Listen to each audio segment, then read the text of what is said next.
말씀입니다. 매일 성경 제목을 보니까 원망 또 원망 이런 제목을 붙였습니다.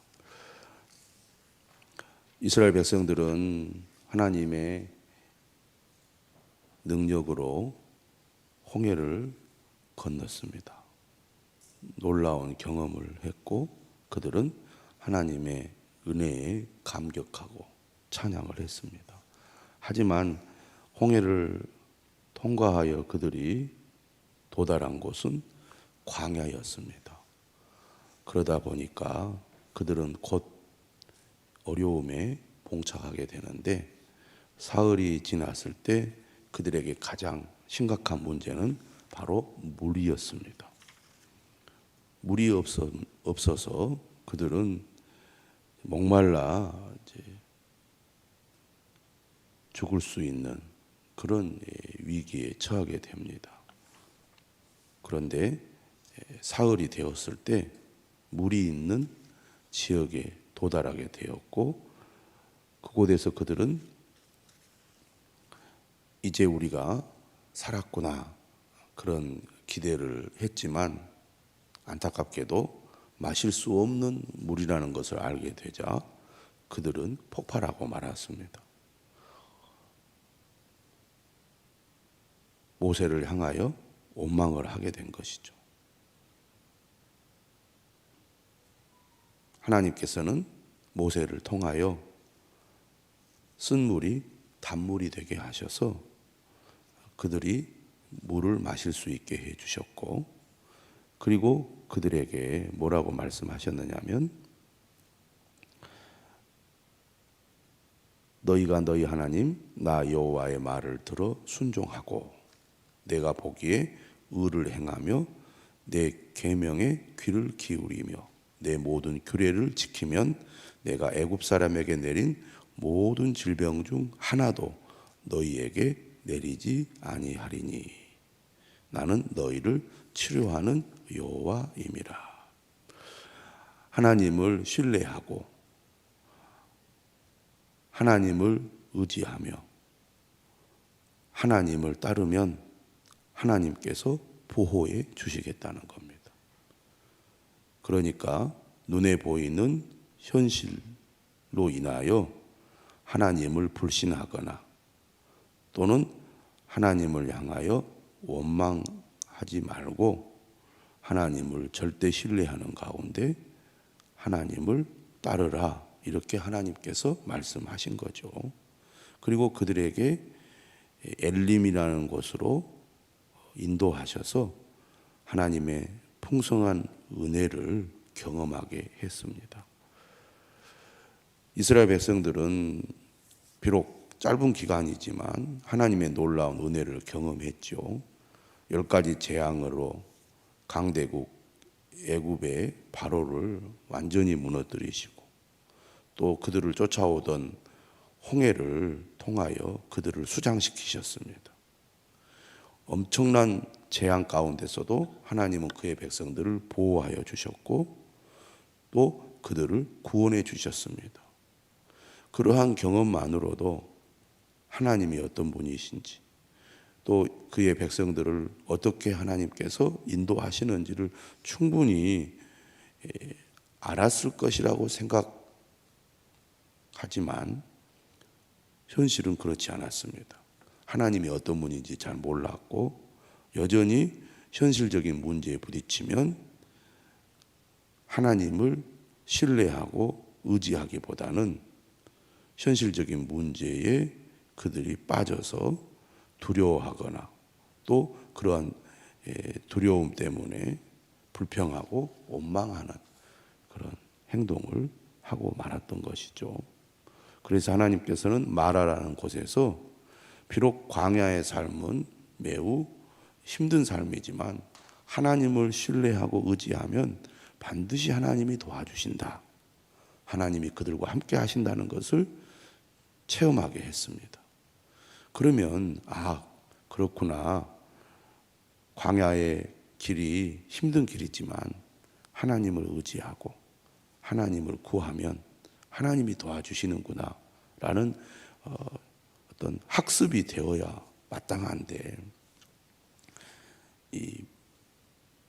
그런 믿음의 뿌리가 아직 내리지 않았고 학습 효과가 이스라엘 백성들의 광야 생활에 별로 나타나지 않는 것을 보게 됩니다.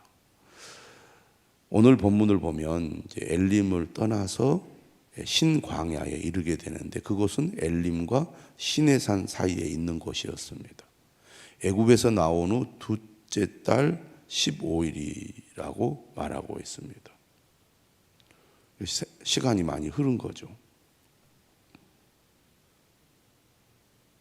그런데 이번에 또 이스라엘 백성들이 원망합니다.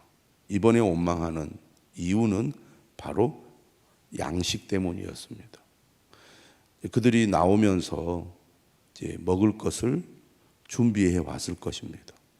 그런데 시간이 지나니까 그들이 준비해 온 양식이 다 떨어져 버린 거예요.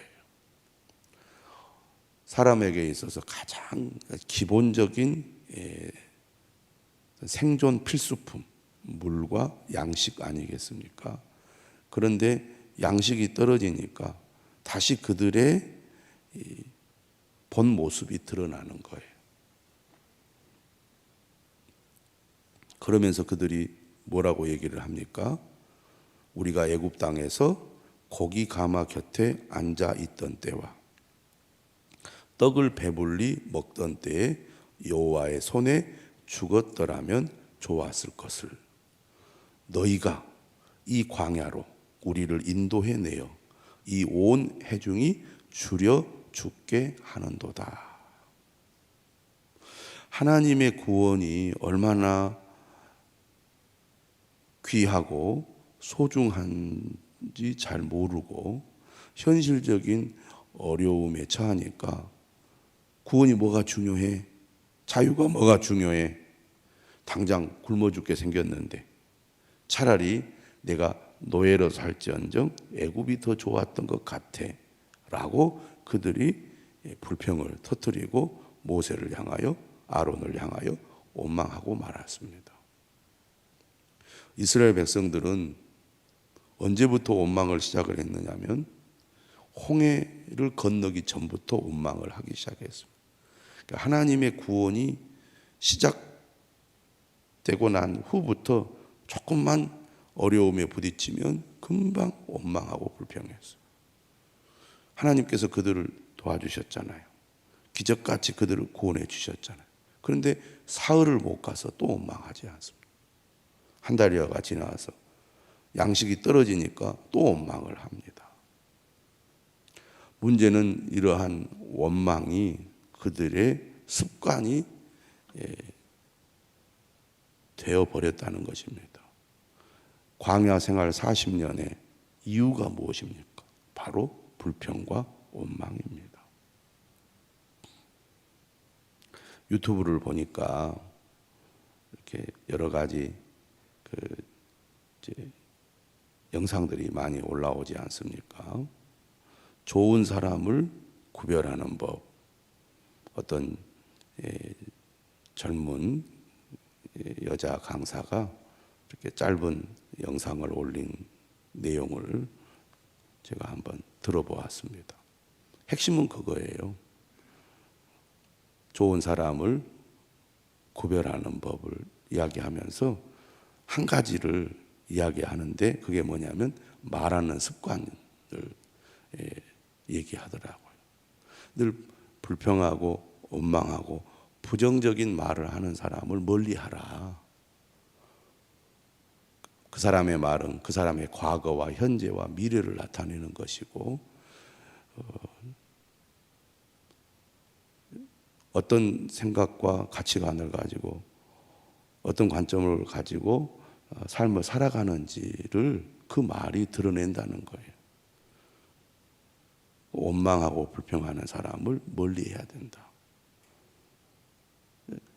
긍정적인 마음을 가지고 긍정적인 말을 하고 긍정적인 사람을 가까이 하라. 그런 이제 권면을 하더라고요. 이스라엘 백성들은 40년 동안 불평과 원망이 끊이질 않았습니다. 그리고 그것이 그들을 결국 더 힘든 삶으로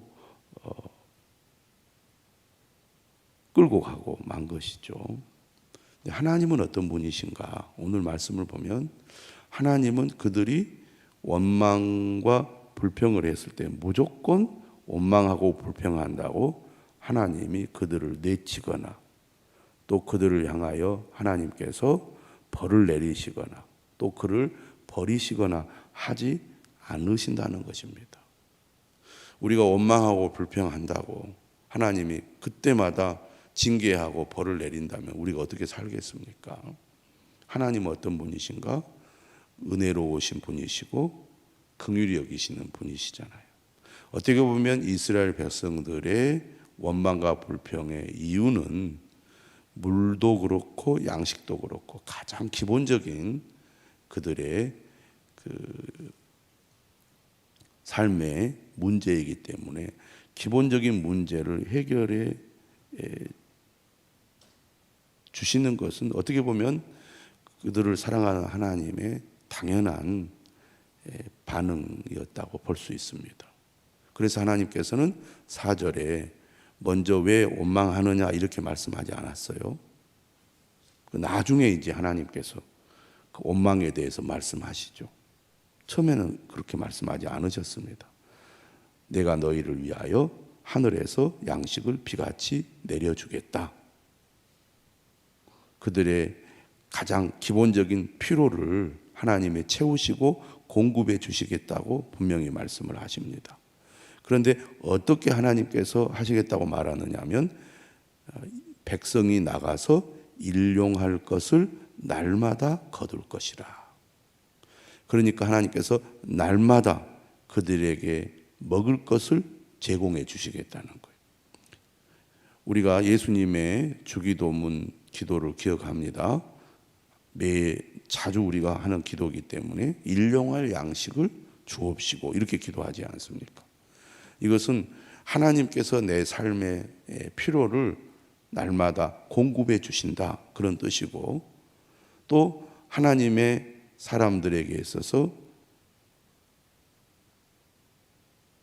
믿음의 삶이라는 것은 날마다 하나님의 공급하심을 의지하라는 말이라고 할 수 있겠습니다. 하나님께서 날마다 생명 지켜주시고 하나님께서 날마다 우리에게 필요한 것들을 공급하심으로 우리는 살아갑니다. 결국 날마다 하나님을 의지하고 날마다 하나님을 구하라는 얘기죠. 그리고 날마다 하나님의 은혜를 경험하고 그 은혜를 감사하라는 얘기입니다. 몰아서 하라는 것이 아니죠. 날마다 하나님을 의지하는 겁니다. 그런데 하나님께서 이때 무슨 얘기를 하냐면 그들이 내 율법을 준행하는지를 테스트하겠다고 말씀하십니다. 그 테스트의 내용이 뭐냐면 바로 안식일 준수였습니다. 하나님을 진실로 신뢰하고 의지하는지를 하나님은 무엇을 통해서 테스트하시느냐? 안식일 준수였습니다.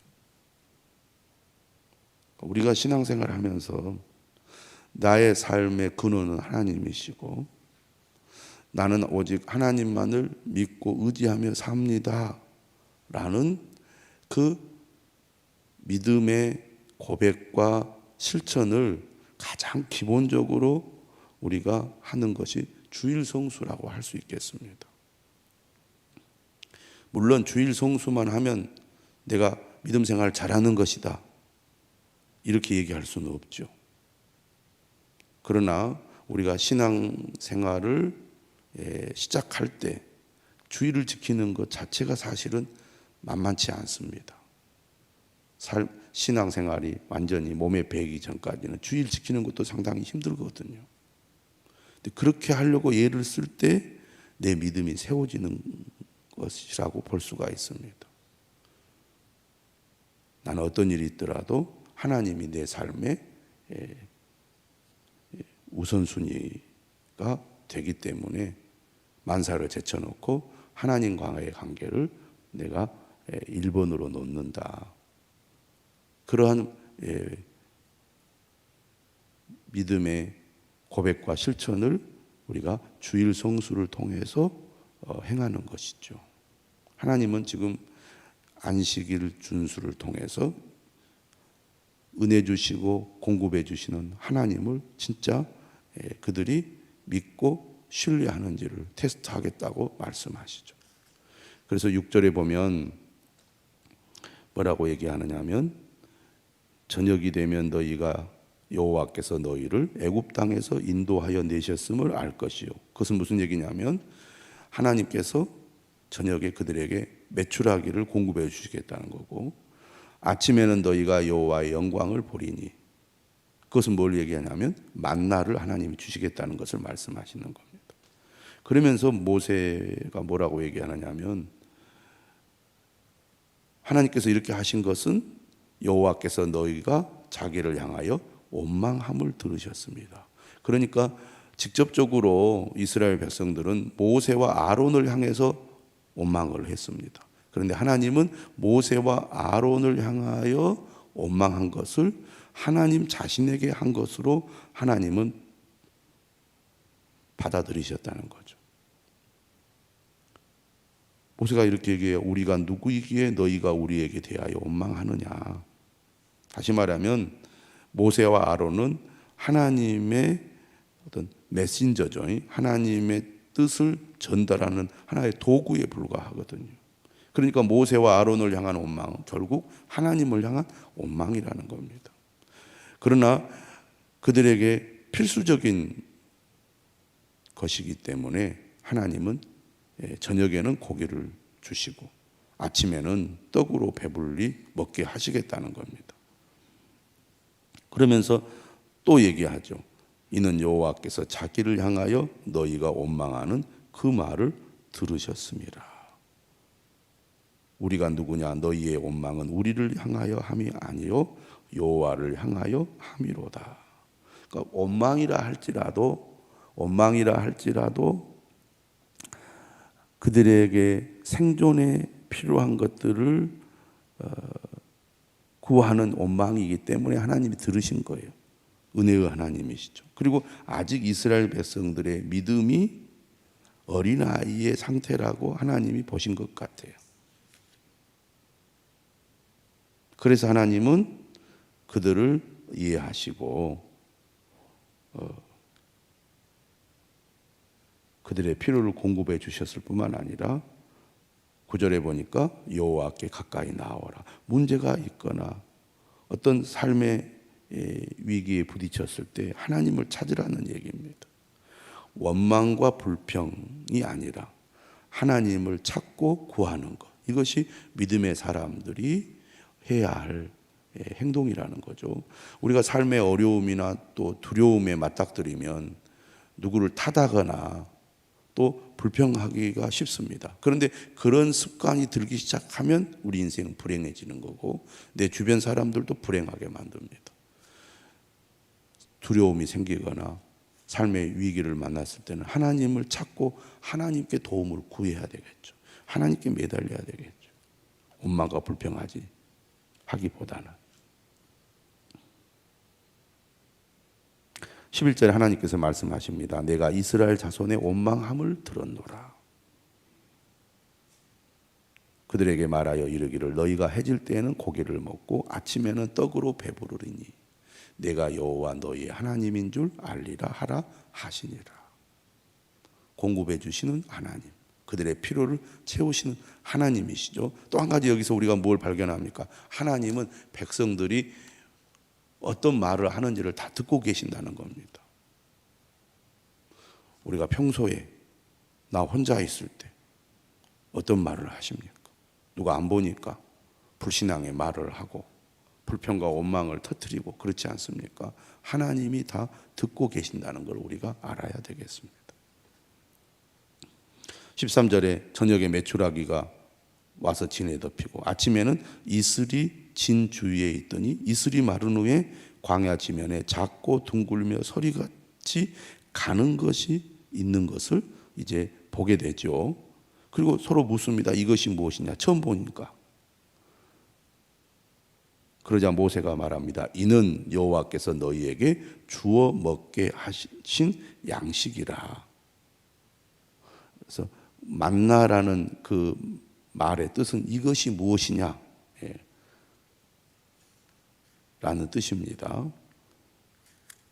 자, 여기서 모세가 중요한 얘기를 해요. 하나님 뭘 명령하셨냐면 너희 각 사람은 먹을 만큼만 거두라는 겁니다. 그러니까 하나님은 우리가 어떤 사람이 되길 원하냐면 욕심을 따라 구하는 사람이 아니라 필요를 따라 구하는 사람이 되기를 원하신다는 겁니다.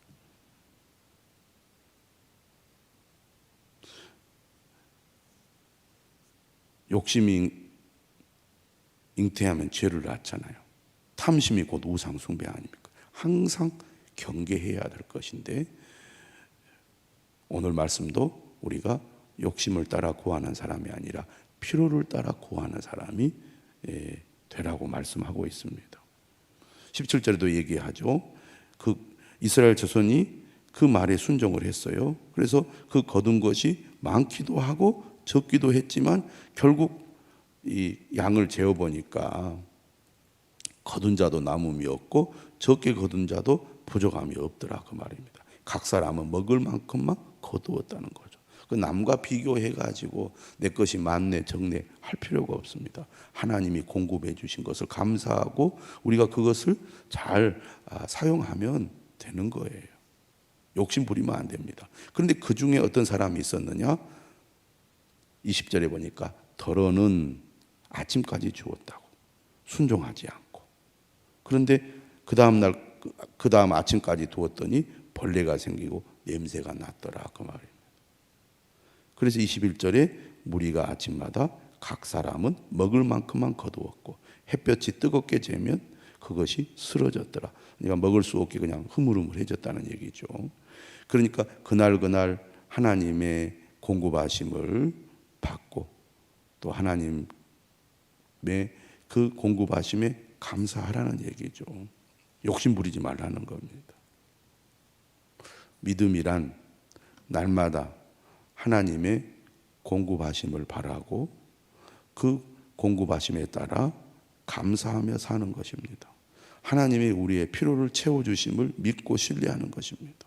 힘들고 어려우면 하나님을 찾고 구해야 할 것입니다. 원망과 불평은 버리고 하나님께 기도하고 또 하나님의 주신 은혜에 감사하고 하나님을 의지하는 삶을 우리가 살아야 되지 않겠습니까? 지금까지 어려운 가운데서도 우리를 지켜주시고 인도해 주신 하나님께서 앞으로도 우리의 삶을 인도해 주실 것을 굳게 믿는 우리 모두가 되어야 할 것입니다.